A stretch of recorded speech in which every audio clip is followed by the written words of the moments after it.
All right, what's going on, guys? Spencer Clays here. Today's video, we're going to kind of go into some other things, more about motivation, mindset, this whole thing. And I want to start off with this quote that I was reading in a book called Conversations with God. You describe yourself, and so to kind of like give a little bit of backstory. So Neil Donald Walsh wrote this book, I believe in the 90s. He describes himself as literally having a conversation with God. He's like writing, and God like kind of takes control of like his hand, essentially. So he's like writing down like literally what God is telling him. So it's a very good book. If you guys haven't picked it up, or if you have no idea what I'm talking about, it's just, a little bit more spiritual. So that's kind of what we're going to start off with this video, because I think it's really important, really applicable to life and business, and how we just, as men, just need to move forward with our, our journey and such. So to start off, I'll just kind of read this quote and then we'll kind of dive into it. So he's talking about, I think he's 49 at the time. He's writing this and he's like dead broke. He doesn't have any money. And so he's talking about like this is like halfway through the book. So this is God's reply. He's like, oh, I've been working the last 20 years and look where it's gotten me. That was what he said. So you describe yourself as being one step away from the poor house. I look at you and see quite a different thing. I see a person who is one step away from the rich house. You feel you're one paycheck from oblivion, and I see you as one paycheck from nirvana. How much depends, of course, on what you see as your pay and to what end you are working. So a lot of things I could say about this, because if you're watching this and you have your own business, you are an entrepreneur, you don't rely on anyone else for money. So much of this business is faith. So much of just, existing is faith, because really we have no clue what we're doing here. We have no idea what tomorrow's going to bring, what's going to happen. And that it just all comes back to, like, I'll tell you guys some weird stories. Like, there will be certain times, like yesterday my dog had to go to the vet, and then I remember he had to go to the vet last year, and it was like a huge bill. It was like $2,000. And then that next day, literally that day, I got a payment for like $1,000 for, at the time I was selling a different course package, and it was just like out of the blue. Like certain things just come out of the blue. Now I'm not really doing like the whole course thing as much. Now we have like just our software and our group. We're just kind of running that.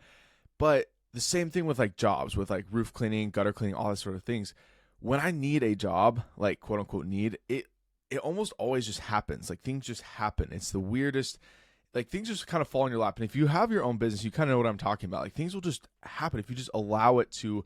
You don't worry about where things are going to come from if you are putting in the good work. And so this is kind of the thing that kind of gets a little bit esoteric, like the more you've been in business, because when you're first starting, it is kind of a grind. You're like, shoot, where is my next job coming from? I have no idea. So there is a lot of, like we talked a couple of videos ago, it's God feeds the birds, but he doesn't put it in the nest, by a quote by Mary Kay. And I love that quote as well. So much of people who, like, the biggest problem with like religion and Christianity in general is certain people, they want to just absolve completely, like, oh, I don't have to do anything, like this, like God will provide. Like that's not what we're talking about here. When you are truly getting into flow state and you know what you're doing with business, like things will happen. Like the universe gives you back what you put into it. Like when you zoom out enough, you get exactly what you are putting out. And this is something that I've been kind of dealing with a lot recently, because I have a son now, and life is so much busier, dude. Like I don't have the time that I used to back when, like, when I just got out of college and I just started dating my now wife. It's like, dude, I can't believe how much time I had. So now I have to be so much more intentional with what I do on a day-to-day basis. I've literally spent an extra 2 to 3 hours watching my son, helping my wife, and just being a good dad, just like making sure I'm present. So recently we just got a weight set, because I haven't really been able to go to the gym the last like few months, because he's been really super clingy. So now we got a whole weight set. We just spent and that was another weird thing too. Like someone just bought like a $500 package. We also sell like a year-long package just for the course and such, and access to the group. And that was like $500. And like literally we were at Dick's Sporting Goods and someone had just like bought it. And I was like, oh shoot, well I guess we're buying the $500 weight set. And it was just like things just happen. It's super weird. And so I want to really kind of be talking about this stuff and be super open about it, because this is kind of how my life is. It's like I have not had a paycheck or a boss in 5 years. I haven't had any sort of quote unquote stability except my own two hands, which as a man though, that is how we are meant to live, right? Like if you look back, like at any point in history, I think 401ks didn't emerge until like 1970, 1973. The entire idea of a retirement even is just like an extremely new concept. It's only like 2 generations old, right? Like we got the boomers and then Gen X, and then I guess, millennials a little bit. So, but obviously boomers are the only people that have really even like seen what the 401k is brought to fruition. Kind of a massive failure. I listened to it was like an NPR, some sort of news liberal thingy, whatever. But anyways, it's kind of a massive failure, the whole idea. And this is something that when people would ask me when I first started my business, like, oh, why aren't you worried about retirement, all this stuff? I'm like, dude, I don't give a fuck. Like, who knows if I'm even going to make it that long? Like, I have no idea what the future brings. And I know God will provide, but also I know I'm going to do the freaking work that I need to make things happen. Like, imagine, like, that's just such a question that has never been posed before until the last 50 years. Like, oh, how are you going to retire? It's like literally all throughout human history, which we could kind of go into that. Like, I've been really going down some rabbit holes recently. I've been reading like some of the lost books of the Bible, like the Book of Enoch and such. It's very interesting, like human history. Like, I think the most recent experts say that we're like Homo sapiens were like 180,000 years old. And so the idea that like humans just started and we just invented the wheel like a few thousand years ago doesn't quite line up. And it's a very interesting, like, I'm listening to this other podcast called The Deep End with Taylor Welch. If you guys haven't checked that one out too, it's a fire podcast. It goes super into spirituality, religion, and just kind of decoding the Bible essentially. And it's really interesting because when you think about like, oh, we think of humans like us, like even the Bible is, before Christ. That's only 2,000 years ago, right? Like, that's not that long ago. And when I think of Jesus, I think of like carts and barely just having invented the wheel. Obviously, we probably invented the wheel much before that. But if you look at how much human advancement has happened in the last 2,000 years, and you think, okay, we've been around for 183,000 years, it doesn't quite add up. We've had the exact same like neurons in our freaking brain. We had our prefrontal cortex. Like, Homo sapiens have been around. So that's a whole other rabbit hole we could go down maybe in the next podcast, because it's a fascinating topic. Like, pretty much all the the myths, the conspiracy. Conspiracy is not even the right word, because that's like committing something illegal. You're doing something bad, like a conspiracy to commit a crime. But if you're just like, hey, maybe the city of Atlantis existed, because if there's literally 180,000 years of like almost unrecorded history, like what has happened? Because there's a word, like, it's called cataclysm, when like the flood, or if like the meteorite hits, like things just die out. And obviously the meteorite was like a very long time ago. But anyways, that's kind of all that to say, getting into kind of the spiritual realm is a very interesting topic that I've been diving into. So I mean, I got like 3 different copies of Bibles now, and just kind of reading them. And obviously the quote of the day too, Conversations with God. I believe we are all here to experience ourselves. Kind of like this book says, we're here to experience ourselves and do good work, create good work. And creation is something that we innately have as human beings. We are one of like the only creatures on this planet that can create things. Like, I think a beaver might be obviously certain little animals, they can do stuff, but we can actually like put like energy out into the universe, which we can harness the power of essentially the cosmos, which I know I don't want to get too like mumbo jumbo-y and like woo-woo on this pod today, but I just kind of wanted to like just show you guys what I've been thinking about recently, because I think it's really fascinating to think about, like, just to really zoom out. What are we doing here? How can we manipulate more energy? And that's kind of what a business does. It's a step above a job, because if you think about a job, the only thing you're selling is your time. And you're just selling like, oh, $20 an hour is my time's worth. Now, once you have a business, you can sell a result, which you can sell, maybe it's $100, $200 per hour, essentially. And even this, like at this stage, I'm still trying to get to the next one, which is like more tools, more systems, more people involved. I already have a few people that work with me, and I send them jobs. So I have essentially 4 times the amount of energy that I could do. Like, I can only clean so many roofs, right? But if I have 4 people doing it, we can clean 4 times the amount of roofs. So the next step, though, is I want to we're looking at getting an excavator soon. So hopefully that goes well. I'm looking at partnering with my brother-in-law. We're going to get excavator, because I was telling one of my guys, I was like, roof cleaning is great and all, but you can only alter so much matter with your bare 2 hands at once, because roof cleaning is something you can't really automate. Like, I'm seeing all these people talk about AI and it's going to take all of our jobs, and it's just, the dumbest shit I've ever heard. Like the doomer shit with AI is just, it just blows my mind because it's the dumbest people. They're like, oh my goodness, I'm gonna lose my job, and I don't know why this thing popped up. I'm gonna lose my job. It's like the people. I'm like 100% sure this happened. Like when the car was invented by Henry Ford, all the horse people, the buggy people, like, oh my goodness, we're gonna lose our horse and buggy business. When it's like, if you freaking take a step back, 30,000-foot view, what did the car bring?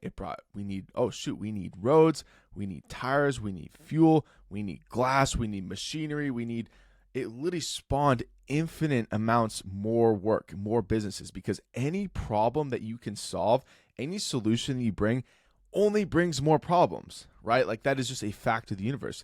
The universe is only getting more complex. And so this idea that, oh, AI is going to like end us all is stupid. There's only going to be more opportunity and more problems that are going to be created because now you have, oh, AI can do this, it can do that. Well, what if we need, like, let's say AI is spam calling you. Okay, maybe now we need a way to check and make sure it's not AI calling you. Oh, we need to see, maybe we put more value on in-person relationships. Like there's just no way that like having AI do these basic tasks. Like I've worked some silly jobs, guys. Like I used to stock shelves at freaking 5 a.m. in the morning. That doesn't need to be done by a human. Like there's no way that I should have been doing that. And it does bring about this really interesting conversation because now if you look at like housing and buying a house is literally, I saw a graph this morning.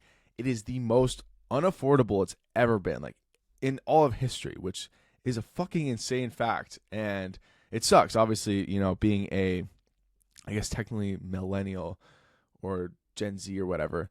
I'm like 29 years old. And the idea of buying a house right now just like blows my mind. We were looking at one, it was like $700K, but with interest and such, we're looking at $5,000 a month for our mortgage, and if we didn't pay it off earlier, it'd be $1 million would have gone to just fucking interest. $1 million versus the house is only worth $700K.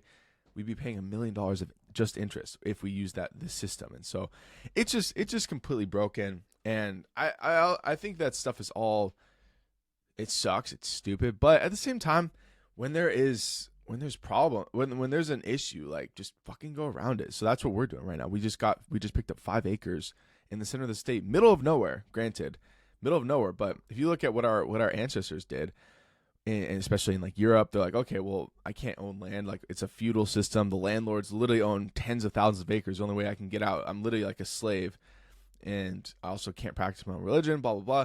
So they took a massive amount of risk. They moved they sailed across the sea. They came to America, and there was boundless opportunity. Humans have always been agile. We've been able to move, and that is what has set us apart. We can seek the better forms of living. And so this is something that you can still do today. And I was watching a video where like the last person, because there was the Homestead Act of 1862, I believe, where if you moved out west, you could get 160 acres as long as you like farmed it and took care of it. And the last person to claim that was in like 1988. So like some people listening to this were alive at that time. And so it's like, shoot, imagine just claiming free fucking land, but it's in the middle of nowhere in Alaska. So, but this is the point though. Anything that you want is going to be, you have to sacrifice something for it. Anything you want, other people want. If you want the nice, beautiful house on the beach, it's going to cost a lot of money. You're going to have to sacrifice for it. But if you want just a normal house, maybe you just go buy in a cheaper area. Where I live right now is one of the most expensive real estate areas in the entire world out here in Seattle, Washington. So I'm like, well, why am I trying to live here? Like I can just move a couple hours away, still be close enough where I can do occasional work here, work over there. And I also know that everything's going to be fine. I can work anywhere on the freaking planet. If you know how to run ads on Facebook, if you know how to start a basic website, not going to be that hard. Like I already started I helped my brother-in-law set up a concrete business, like build the website. Now that thing's up to 10, 15, 20K per month, just with being able to know basic SEO, like being able to build a website. So I'm not worried about these things because even my wife was like, her whole family lives over there in the center of the state. And it's like, how are we going to survive? How are we going to make money over there? And I'm just like, dude, same thing we do here. Like, yeah, maybe it's not roofs, but we're going to just, if I need to go knock every single door in the entire county, I will. And I've knocked many doors, and door knocking is not my favorite thing to do, but if it's a matter of feeding my son, definitely going to do it. So let's do a quick coffee break. Let me know like what you guys think. If you have any threads you want to pull, I was just kind of spewing out a lot of stuff that I've been thinking about the last week or two. It's been kind of a minute since we did a deep dive podcast. I'm having a good time. So if we can definitely go down any of these little rabbit holes in the future, just leave a comment down below here on YouTube, because I love conspiracy. I love talking about this stuff. But let's keep going. So I think we kind of covered this initial point. You are one paycheck from oblivion, one paycheck away from nirvana. And this is something that is, I do love this concept, because we all think of like, oh, I'm like imagine if this next week just fell through. I'd be freaking poor, or this and that. Like the dog has to go to get surgery. Like all these expenses pop up. Bad things can happen. And trying to buy a house, all these things. But you don't know, like we closed a massive job like recently. And so like things just happen like in a weird way you wouldn't understand unless you have your own business. And so it's kind of like playing baseball. Like certain people who just go get a job, and this is something that is kind of hard too, because even me, I have friends that are, on paper making more, they have more assets than me, or they're making more money currently, or they're not married and they don't have kids. They immediately went and got like a 6-figure finance job, and they've just been kind of stacking, living the bachelor life, which is awesome. But it's kind of like they're able to they just jump straight to the money, but then it's very like plateaus. Like, right, they're not like, yeah, maybe they can get a raise, but entrepreneurship, it's like this like very low. It starts out low, and then it's like an exponential curve, right? So that's the thing with starting your own business. You don't have the mathematics of like instant money. You're not guaranteed anything. There's a lot of risk involved typically, but if you play your cards right, you stick in the game, you don't quit. That's where that exponential curve hits. And that's where you see these people like with fantastic amounts of money. They just stuck in the game long enough, and they didn't quit. They didn't give up. They waited for that one paycheck to nirvana. Because literally, just if you get a couple squares on the board, like Monopoly, if you ever play Monopoly, the second you get a couple properties and then you start collecting that rental income, like boom, boom, boom, you can take over the entire board very fast. And that's something that I'm still not there yet. We have been incredibly blessed though. And that's the thing that I want you guys to take away from this video, is once you really look at your life and like this last part, now much depends, of course, on what you see as your pay and to what end you are working. This whole idea that, oh, I need this, I need that. I saw another fantastic quote. It was, your happiness is determined by what you have minus your envy. So if you look at that, like, oh, you could literally have nothing, but if you're not envious, you could be happy. That's why you see people in like third world countries like always smiling. They're very happy. And that's why like people like Americans are some of the least happy people, because we're always looking around for more shit that we need to buy that we think is going to make us happy. It's our envy that really holds us back. So if you literally don't have any envy, you are extremely grateful for what you have, you can be a very happy person. So this is kind of turning into a more how to seek happiness, which I remember seeing Andrew Tate talk about this. I don't think happiness is the end goal of a man. We need to be building, we need to be creating, we need to be making change in the world and making things happen. And so that's just what I believe. And if anyone wants to argue with me on that, like, go for it. But that is for me. I want to build things. I want to do. I cannot sit still and just play video games or whatever. That's just not how I was built. And if you look back across history, there was a small percentage of men that moved society forward like lightning amounts, like leaps and bounds, like the Wright brothers. These guys were like building planes in their garage for like years before they finally got a plane that was able to fly. And then that same year, like boom, everything had just exploded. Everyone was started flying. But they were the first people like, hey, we can do this. And then literally look at how much change has happened since then. Elon Musk is another example. Like electric cars. Now every freaking business, every company has electric cars. And that was something that people were like, no, you're crazy. This is impossible. Like, it can't be done. They fucking did it anyways. And so I have a lot of respect for men that just push the boundaries of what is possible. Granted, and kind of going back to spirituality and going back to conversations with God, this is not everyone's calling. Like God does not have any expectations for you. He's not like, oh, if you don't do this, you're not successful in my eyes. Like, no, God loves you. He sent Jesus to die for our sins. And that is really it. As long as you accept Jesus into your heart, like that is what I believe. And I believe also too that this book is very interesting because he talks a lot about religion and fear-based religions and such. Like I do fundamentally disagree with the fact that, oh, if you're bad, you go to hell. Like that's kind of a contradiction because God gave us free will. If he gave us free will, then why would he damn us forever? Like I just don't see how that makes any sort of sense at all. God is he created us. He's like, so that's a whole nother spiritual conversation that we could get into another day. But back to business, entrepreneurship, all of it's faith-based, man. You gotta be able to just turn your brain off, get to work. And this is kind of a funny conversation. Like this is why most women cannot handle being in business for themselves. They always have to worry about security. Like it's so funny. I get to talk with, all the women in my life and such, friends, family, and they're just so much risk aversion is the word, risk averse. And of course you see like, the 0.1% of women that can start businesses. Great. But I'm talking about most women they want to seek stability and comfort. That is their modus operandi. And so as men, it is our job to push the envelope. It is our job to be willing to be uncomfortable and such. Like I would sleep in a freaking RV. I've slept in my car back out of college when I had no money. When I first started this business, I was literally sleeping in my car with a pressure washer, driving to my jobs. Quickly was able to get some money together, get an apartment, whatever. Didn't really like the apartment though. I was honestly like, dude, I would almost rather just be back in my car. Like this apartment sucks. And that's what we're kind of looking into right now. Because when we move out to the land, we might just get an RV because we're not going to be able to build the house instantly. So I'm like, dude, an RV sounds awesome. The wife isn't as convinced. She's like, I don't know. It's going to be small. I'm like, dude, who cares? Like we'll just do it for a few months. We're not doing it forever. And then we could travel a bit more. Like we always go down to Mexico and such for the winter because, home service is busy most of the year, but then winter slows down massively, which is totally fine.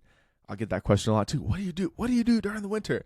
Well, I just fucking leave. I go somewhere where it's super cheap and we spend way less money. It's sunny. We go to the beach. It's awesome. Like people, you just need to kind of look back and see what is life about. Just do things that you think are fun and like, you don't have to have all these expectations. Like we don't need to work for 50 weeks out of the 52 per year that we're told. Like pretty much anything that you like.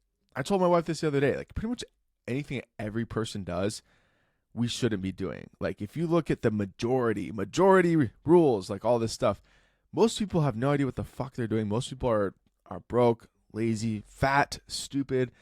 So I don't want to do what most people are doing, dude. I want to be doing this shit that people are like, wow, that guy's kind of crazy.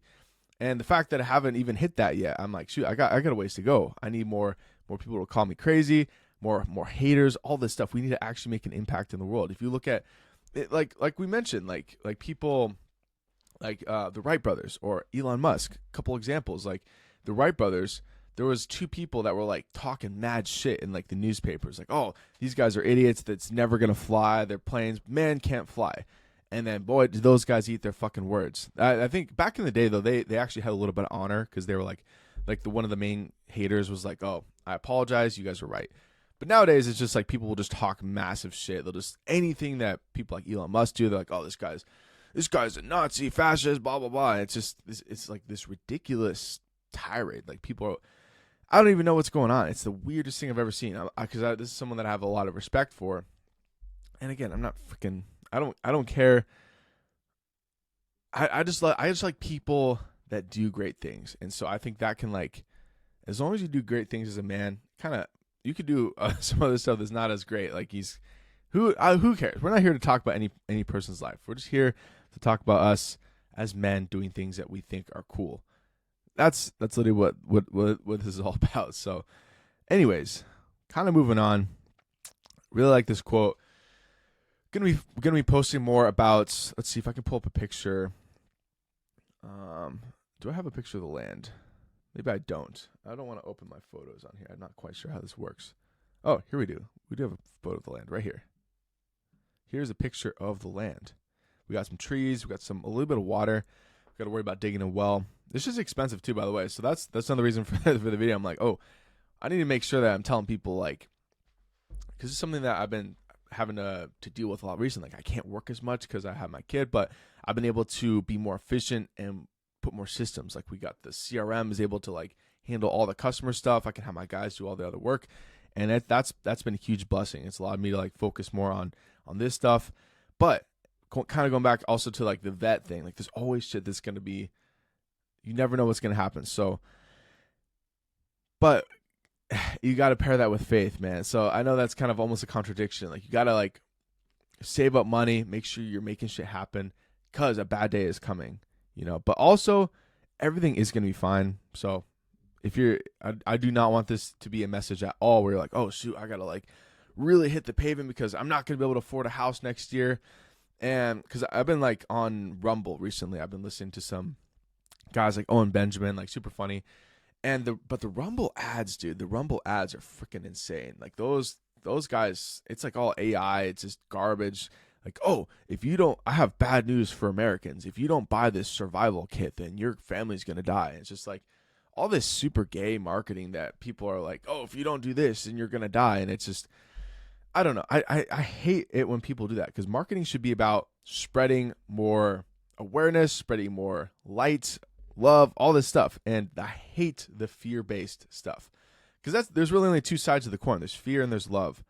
You're either preaching one or the other. And you see a lot of, but the thing is, fear gets the most clicks. Proven fact. But doesn't mean you have to go down that route. You see the newspaper, the news, a lot of bigger YouTube channels, like they've just gone down the fear-based freaking.